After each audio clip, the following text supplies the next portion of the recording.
Esta es una clase sobre la teoría de la mecánica cuántica como desarrollada por Erwin Schrödinger.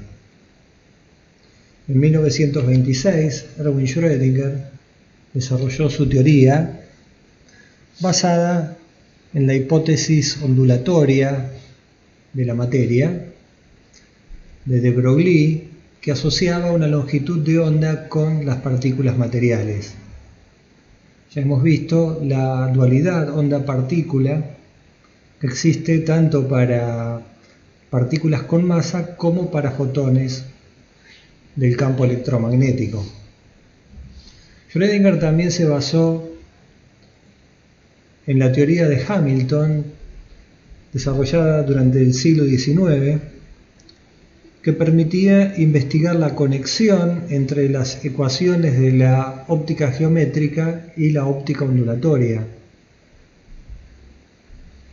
De modo que Schrödinger pensaba que la dinámica de partículas clásica podía ser derivada de una teoría ondulatoria para las partículas. Al mismo tiempo fue desarrollado por Werner Heisenberg una teoría similar, pero basada en un formalismo matricial. Luego, más tarde, se demostró que las dos teorías eran equivalentes, eran distintos puntos de vista de la misma teoría. Hoy en día estudiamos el formalismo de Heisenberg o de Schrödinger de manera indistinta, podemos intercambiar un formalismo o el otro perfectamente bien. Entonces Schrödinger desarrolló una teoría no relativista cuántica para las partículas materiales. El concepto principal en la teoría de Schrödinger es la función de onda. La función de onda determina el estado de la partícula cuántica. Suponiendo que tenemos un movimiento unidimensional a lo largo de toda esta clase, vamos a suponer que el movimiento de la partícula es unidimensional, lo cual nos permite simplificar el tratamiento sin pérdida de generalidad. Entonces, el estado de una partícula material moviéndose en una dimensión depende de esta función de onda que toma valores para todos los valores posibles de la coordenada espacial X y para el tiempo. Esto está en contraposición con la mecánica clásica, que para explicar el estado de una partícula es necesario especificar la posición y la velocidad de la partícula. Entonces, si es en una dimensión, tendríamos que especificar x como función de t y la derivada de x respecto de t evaluada para cada t. Entonces cambiamos una descripción que tiene 2 grados de libertad para el movimiento de una partícula en una dimensión por una descripción en la que necesitamos infinitos grados de libertad, porque necesitamos el valor de la función de onda en cada punto de la recta real que representa el eje X. Entonces hay un cambio en las variables que se usan para describir el estado del sistema y también en el significado físico, En la mecánica clásica podemos darle una interpretación directa a x de t, es algo medible.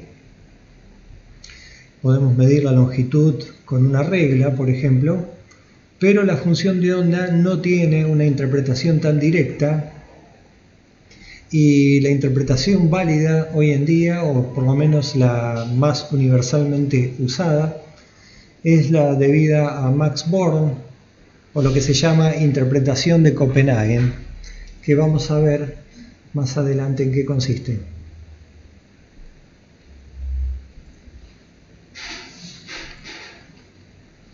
Entonces,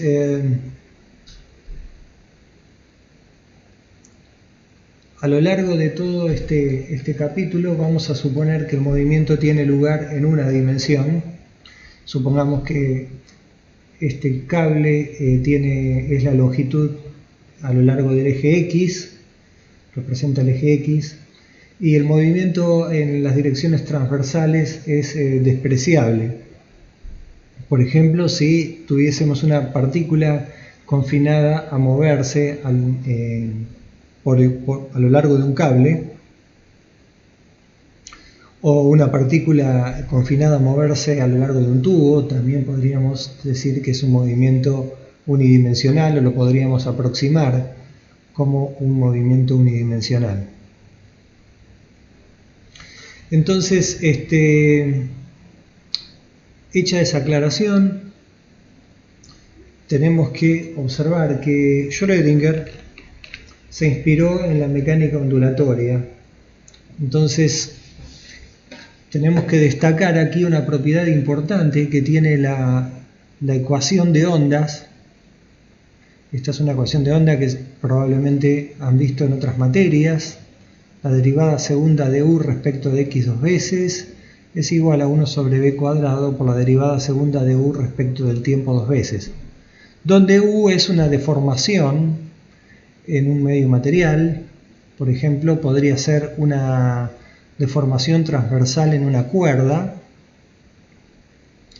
y u entonces es, si suponemos un movimiento unidimensional, esa deformación transversal la podemos representar por la función u de xt, que expresa la forma y la propagación de la onda, y esta es su ecuación de movimiento. Entonces b corta acá representa la velocidad de propagación en el medio material. Entonces supongamos que este mismo gráfico representa la cuerda de un violín. La función u lo que representa es la deformación transversal de la cuerda del violín, y el eje X es el eje de propagación de la onda. Entonces, una propiedad importante que debe tener la ley de movimiento para una partícula cuántica es el principio de superposición, que lo tiene también la función de onda clásica, que dice lo siguiente: si u sub 1 y u sub 2 son soluciones de la ecuación de onda, la suma de esas dos soluciones también será una solución de la función de onda. Entonces, eso lo podemos representar así.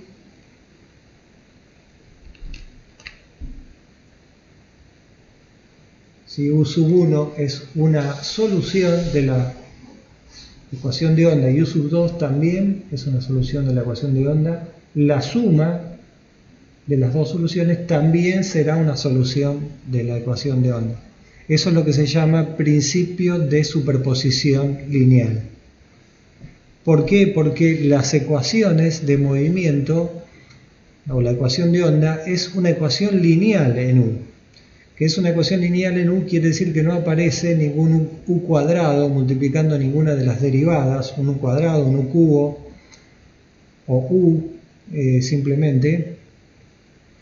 Entonces quiere decir que la ecuación es lineal, y quiere decir entonces que satisface, las soluciones cumplen el principio de superposición lineal. Entonces, si la suma de dos soluciones es solución, podríamos tener también una suma infinita de soluciones que también es solución. Entonces acá podríamos tener una suma sobre K, sobre todo K, una suma infinita de U sub K, que son solución. Cada uno de estos U sub K son solución de la ecuación de onda, y A sub K es un coeficiente, un número, digamos, que multiplica cada una de las U sub K. Y esta sumatoria, es en sí misma una nueva solución de la ecuación de onda. El principio de superposición es muy útil en la física, es muy útil en el electromagnetismo, que son ecuaciones, las ecuaciones de movimiento del electromagnetismo son las ecuaciones de campo, las ecuaciones de Maxwell, son lineales, y esa propiedad es muy buena porque nos permite encontrar nuevas soluciones a partir de soluciones conocidas, simplemente haciendo sumas o restas de dichas soluciones podemos obtener soluciones a problemas nuevos, podemos obtener nuevas soluciones. Esa es la ventaja de tener el principio de superposición. Entonces, bajo la hipótesis de que las partículas cuánticas son ondas y satisfacen el principio de superposición, Schrödinger construyó su teoría.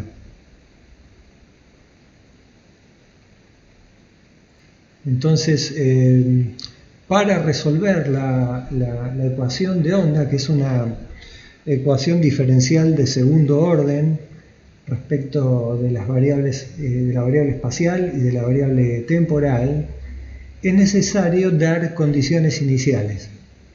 Como es una ecuación de segundo orden, necesitamos dar dos condiciones iniciales: la condición inicial del campo o de la U, y la condición inicial para la derivada respecto del tiempo, la derivada primera de U respecto de t evaluado en t igual a 0. Entonces estas son las dos condiciones iniciales que necesitamos para resolver la ecuación de ondas. Necesitamos dar la función y la derivada temporal de la función en un tiempo que podemos llamar t igual a 0. Dos condiciones iniciales, y después necesitamos también las condiciones de contorno. Por ejemplo, si es una onda en una cuerda de violín, decir que la cuerda de violín está agarrada a los extremos.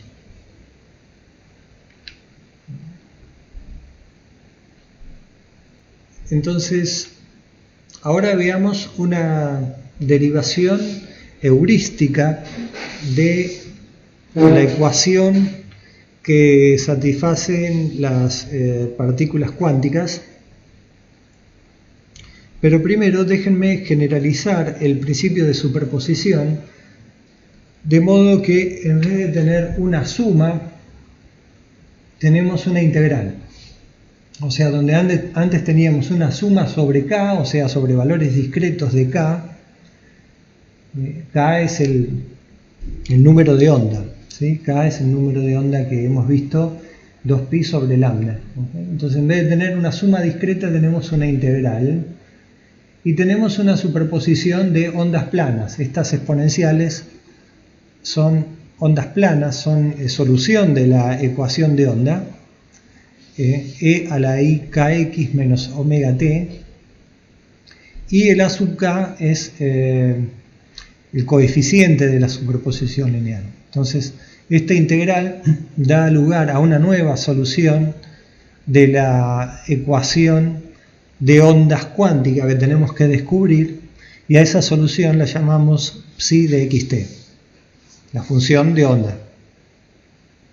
Entonces, en la solución de la ecuación de onda van a tener que aparecer derivadas segundas de x, como en la función de onda, ¿sí? Como en la ecuación de onda, quiero decir.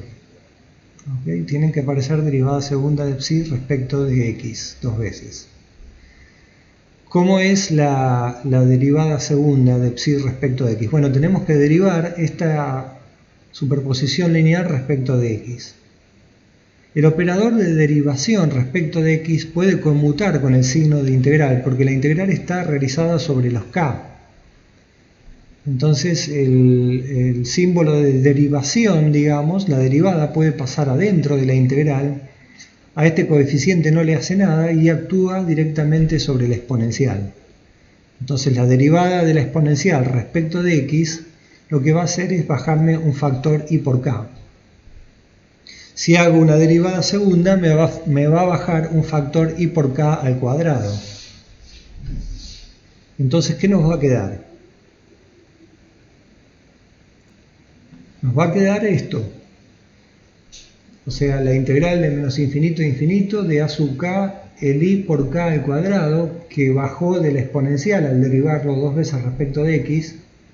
La exponencial quedó tal cual, diferencial de k. Entonces, también tiene que aparecer por lo menos una derivada primera respecto del tiempo de la función de onda. Entonces, tenemos que calcular también la derivada de psi respecto del tiempo. Y aquí, digamos, tenemos que derivar. Otra vez va a pasar lo mismo, el símbolo de derivación pasa dentro de la integral y deriva la exponencial, que tiene una dependencia temporal acá, digamos, en el omega t.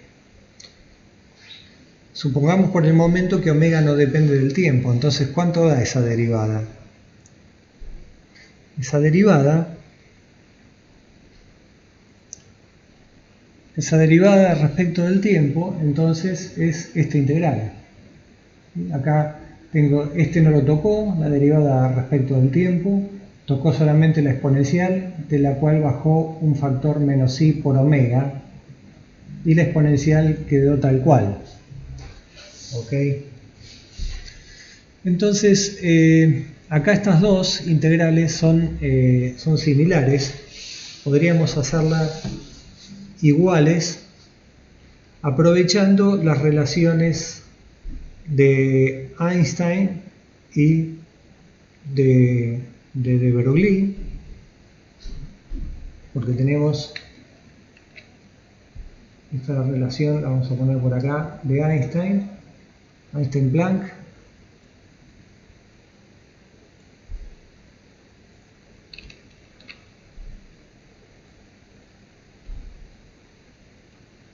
Y tenemos la relación de Broglie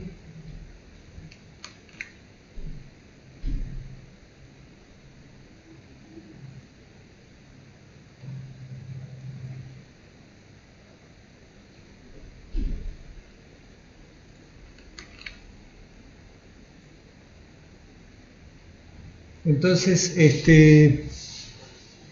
podemos hacer estas dos iguales haciendo la siguiente observación. Fíjense que acá tengo un k al cuadrado. Un k al cuadrado. ¿Cómo es la energía cinética de una partícula libre? Es p cuadrado sobre 2m. P cuadrado sobre 2m. Entonces sería un h barra cuadrado por k cuadrado dividido dos veces la masa. Cuánticamente. Tendríamos entonces un h barra cuadrado por un k cuadrado sobre 2m. Entonces esto que está acá se parece mucho a un p cuadrado sobre 2m. Esta es una derivación heurística, no es una derivación formal. Aproximadamente dice lo que significa la ecuación de Schrödinger, visto de atrás para adelante. Acá tenemos entonces como si fuese un momento lineal al cuadrado, faltaría dividir por dos veces la masa. Y acá tenemos W, que es la frecuencia, y la frecuencia está relacionada con la energía a través de la relación de Einstein. Entonces acá si igualamos estas dos, a menos de un factor de proporcionalidad, podríamos tener igual de un lado la energía y del otro p cuadrado sobre 2m, que es la energía cinética de una partícula clásica, pero expresada usando las relaciones de Broglie y de Einstein. ¿Cómo es entonces el factor de proporcionalidad entre las dos?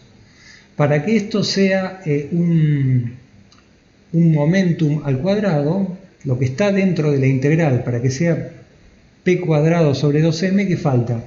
Falta el h barra cuadrado y falta dividir por 2m. Y acá para que esto sea este I omega sea la energía, ¿qué falta? Falta multiplicar por un I y por un H barra. De manera que el I con el I me quede menos, con este menos me quede más, y el H barra por omega me quede la energía. ¿Sí? Entonces, multiplicando esto por el factor correspondiente y esto por el H barra cuadrado sobre 2m, podemos establecer la siguiente ecuación, que es la ecuación de Schrödinger para una partícula libre. Acá básicamente lo que tenemos es el p cuadrado sobre 2m y acá lo que tenemos es básicamente la energía multiplicada por la función de onda. Quizás no se lo vea muy claro aquí ahora, pero básicamente eso es lo que significa la ecuación de Schrödinger para una partícula cuántica libre. Esta derivación heurística se basa, digamos, en que tenemos que tener algo que es como una ecuación de onda, o sea, tenemos que tener derivada segunda de psi respecto de x, y tenemos que tener por lo menos una derivada primera de psi respecto del tiempo. No es estrictamente una función de onda, porque la ecuación de onda tiene una derivada segunda respecto de t. Acá nosotros tenemos una derivada primera. ¿Sí? Pero con esta derivación heurística podemos llegar a que se satisface las relaciones de Planck, Einstein y de Broglie. Entonces, básicamente, esta ecuación de Schrödinger es el análogo cuántico de esta ecuación clásica. Esta ecuación clásica y las relaciones de Planck-Einstein llevan a la ecuación de Schrödinger si convertimos el momento lineal y la energía en operadores cuánticos. Esos operadores cuánticos entonces son de esta forma: p cuadrado se convierte en el momento lineal clásico al cuadrado se convierte ahora en un operador cuántico que tiene esta forma: menos h barra cuadrado por la derivada segunda respecto de x dos veces. ¿Sobre qué actúa este operador? Actúa sobre la función de onda.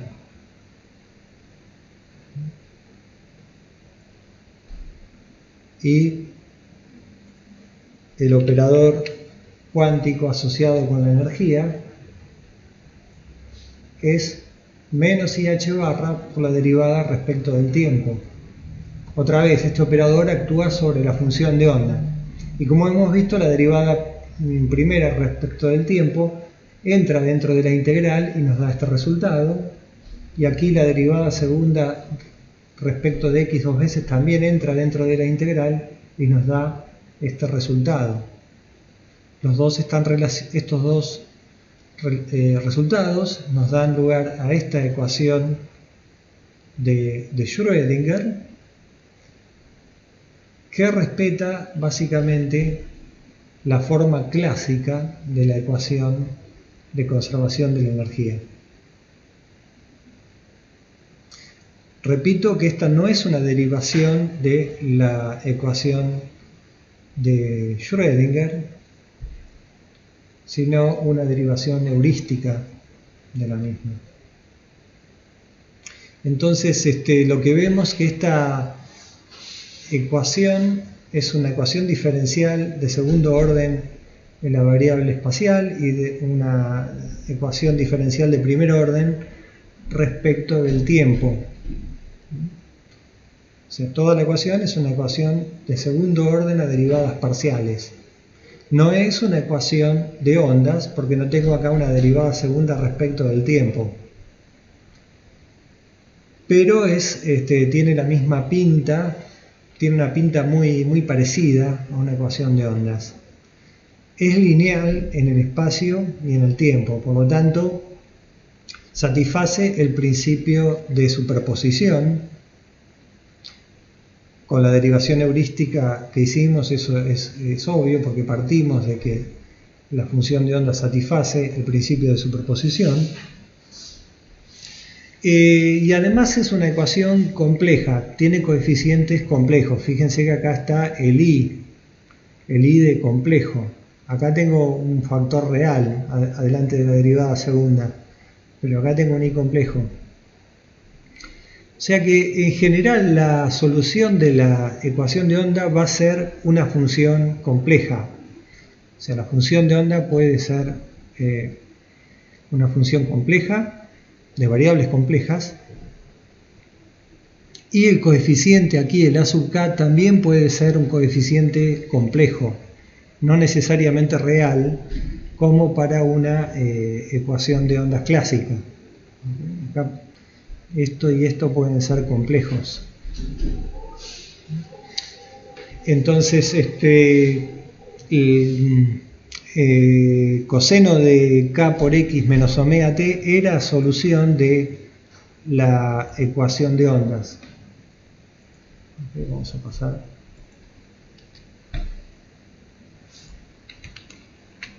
Esta es una función que es solución de la ecuación de ondas, de la ecuación de ondas clásica, un seno también. Son ondas viajeras estas dos, pero ahora, digamos, en la mecánica cuántica nosotros tenemos que considerar estas soluciones. En realidad no una sola de ellas, sino una combinación lineal de las dos que forma una onda plana. Esta será solución de la ecuación de Schrödinger, es una función de onda plana y es una función de onda compleja. Es coseno de k por x menos omega t más y seno de kx menos omega t, usando esa fórmula trigonométrica para la exponencial. Por lo tanto, es una función de onda compleja. Entonces, repito, estas dos son solución de la ecuación de onda clásica, pero no son soluciones de la ecuación de Schrödinger. ¿Ok?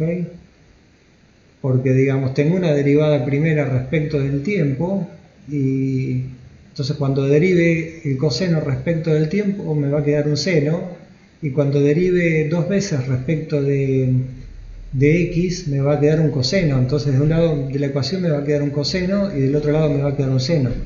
Quiere decir que esta sola no es solución de la ecuación de Schrödinger. Lo mismo pasa con el seno. Si derivamos una vez respecto del tiempo me va a quedar algo proporcional a un coseno, y si derivo dos veces respecto de x me va a dar algo proporcional a un seno. Entonces, del lado izquierdo de la ecuación de Schrödinger vamos a tener un seno y del lado derecho vamos a tener un coseno. Entonces, estas dos no son por sí solas solución de la ecuación de Schrödinger. Sin embargo, la suma, que es esta exponencial, sí es solución de la ecuación de Schrödinger. Representa una onda plana, una onda que tiene el mismo valor para todos los valores de x. No es una onda que tenga una interpretación física, pero debido al principio de superposición podemos usar una base de funciones de onda en términos de ondas planas que nos servirá para construir otras soluciones de la ecuación de Schrödinger. Otras soluciones, ¿no? Entonces, la ecuación de Schrödinger que vimos para una onda, para una partícula libre, se puede extender a una partícula que se mueve en un potencial constante.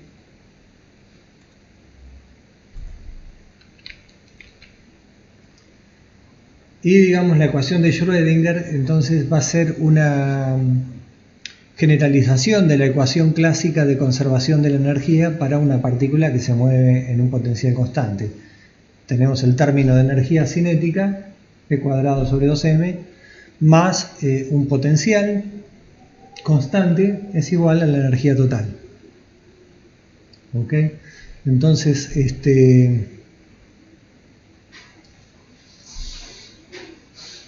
las soluciones las vamos a escribir en términos de ondas planas, como esta, funciones de onda plana. Y entonces, generalizando esta ecuación al campo cuántico, lo que tenemos es lo siguiente, ¿no es cierto? Esta ecuación va a dar lugar a la siguiente relación entre la frecuencia y el número de onda, porque P es h barra por k, entonces P cuadrado es h barra cuadrado por k cuadrado sobre 2m, más el potencial y la energía, de acuerdo a la relación de Einstein-Planck, es h barra por omega. Entonces, si usamos la prescripción que les di anteriormente para el operador P y para el operador de energía, esta ecuación, ¿sí? Usando esto, voy a volver atrás, usando para P cuadrado este operador y para E este operador, podemos entonces encontrar la ecuación de Schrödinger que le corresponde a esta ecuación. Vamos a poner aquí la ecuación y esta sería la solución. Entonces esta es la ecuación de conservación de la energía clásica. Esto sería la ecuación reemplazando P y energía por las relaciones de Planck, Einstein y de Broglie. Y usando la prescripción para construir los operadores cuánticos de P y de energía, tenemos la ecuación de Schrödinger para una partícula que se mueve en un potencial constante. Las soluciones de esta ecuación de Schrödinger podrán ser también de este tipo, de onda plana. Entonces ahora, antes para una partícula libre teníamos del lado izquierdo este término solamente, y ahora le tenemos que sumar este otro término, que es el potencial multiplicado por la función de onda. Entonces, también, además de esta solución de la ecuación de Schrödinger, podemos demostrar que esta onda plana, donde cambié un signo del coeficiente que acompaña a la variable x, también es solución de la ecuación de Schrödinger. Tenemos esta solución y tenemos esta. ¿Okay? Esta de acá representa una onda viajera hacia la derecha y esta representa una onda viajera hacia la izquierda. Como la exponencial se puede escribir en términos de senos y cosenos, vemos acá arriba que cambiando un signo en la variable, en el coeficiente que acompaña a la variable x, es lo mismo que poner un signo acá, coseno de menos k por x menos omega t. El coseno es una función par, así que eso es lo mismo que coseno de kx más omega t. Y acá me va a quedar entonces, si pongo el menos, me va a quedar menos el seno de kx más omega t. Entonces, si esta es una onda que viaja a la derecha, con el menos me da una onda que viaja hacia la izquierda. Quiere decir que la solución de la ecuación de Schrödinger, podemos tener una superposición lineal de dos soluciones que representan ondas planas viajando hacia la derecha o hacia la izquierda. Entonces, una solución general podría ser una superposición lineal de tales ondas, de toda una familia, ¿no es cierto?, de ondas. Podríamos variar el K para todos los valores posibles, donde K podría ser un índice discreto o continuo, y podríamos tener una superposición lineal que la podemos desarrollar como una integral, y esa integral representaría la superposición lineal de ondas que tienen que viajan en diferente dirección y con distintos valores de K, o lo que es lo mismo, distintos valores de momentum lineal.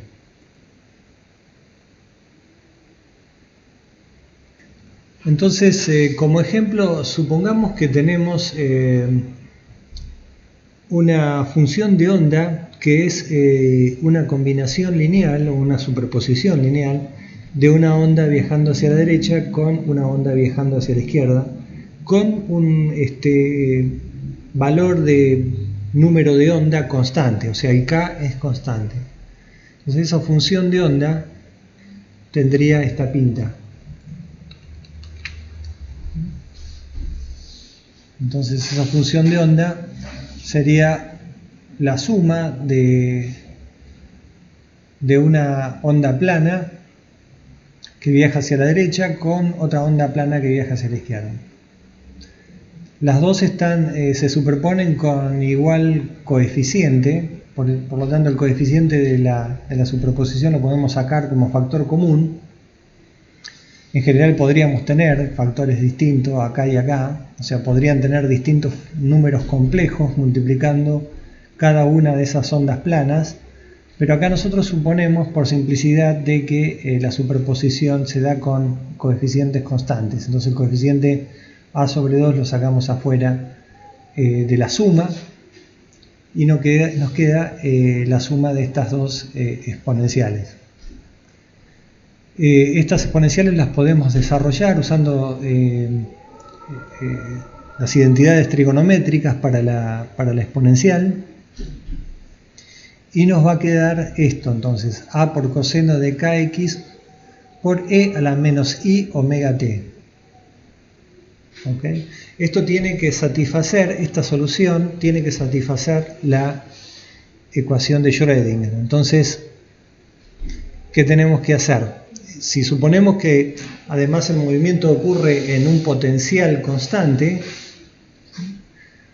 o sea que es una partícula sujeta a un potencial constante, entonces ¿qué tenemos que hacer? Tomar el p cuadrado sobre 2m, va a ser el operador h barra cuadrado sobre 2m menos h barra cuadrado sobre 2m actuando sobre esta función de onda, solamente va a derivar el coseno, ¿cierto? Dos veces respecto de x.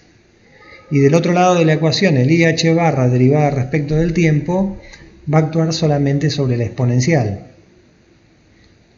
Ahí tenemos el lado izquierdo y el lado derecho de la ecuación de Schrödinger. Entonces, ¿qué va a dar eso? Eso va a dar lo siguiente, ¿no es cierto? Acá tenemos el lado izquierdo de la ecuación de Schrödinger. Esto sería el p cuadrado sobre 2m hecho operador cuántico, más b. Es lo siguiente, ¿no es cierto? Al actuar sobre la derivada segunda, al actuar sobre el coseno, primero me da un menos seno de kx por k. Si vuelvo a derivar respecto de x, me va a dar un coseno de kx multiplicado por k. Con el otro k me queda un k cuadrado. El menos que salió de la primera derivación se me cancela con este menos. Así que acá me quedó más h barra cuadrado sobre 2m por k cuadrado. Esto quedó como estaba, multiplicado por la solución. ¿Sí? Eso es el lado izquierdo de la ecuación de Schrödinger. El lado derecho entonces va a ser IH barra por la derivada respecto del tiempo actuando sobre la función de onda. Y vamos a tener lo siguiente: IH barra por la derivada de psi respecto de t, que es, a esto no lo toca, a esto no lo toca, la derivada respecto del tiempo afecta solamente a la exponencial. Derivar la exponencial respecto de tiempo me va a bajar un factor menos i omega, multiplicado por la exponencial, ¿sí? Entonces la derivada respecto del tiempo de todo esto me va a quedar menos i omega por e a la menos i omega t. Entonces este menos, con el menos que sale de multiplicar el i con el i que bajé de la derivada primera respecto del tiempo, me queda h barra por omega por la función de onda, la misma función de onda que teníamos al comienzo, esta de acá. ¿Okay? Entonces esto tiene que ser igual a esto. Cuando le igualemos, que pongamos esto al lado izquierdo de la igualdad y esto al lado derecho, ¿qué va a pasar? El a coseno de kx por e a la menos i omega t, lo tengo a la derecha y a la izquierda, lo podemos cancelar, o dicho de otra manera, para que el lado izquierdo y el lado derecho sean iguales, quiere decir que lo que está entre paréntesis aquí tiene que ser igual con lo que está aquí, el h barra omega. Y eso, digamos, es igual, entonces, a lo que teníamos acá. ¿Dónde está? Esto que está acá. ¿Cierto? Entonces, para que la ecuación de Schrödinger se satisfaga, se va a tener que cumplir esto de acá. Lo que está en el paréntesis es este término, lo que está aquí multiplicando la función de onda, h barra omega, está acá a la derecha. Entonces acá tenemos p cuadrado sobre 2m más b, y acá tenemos la energía.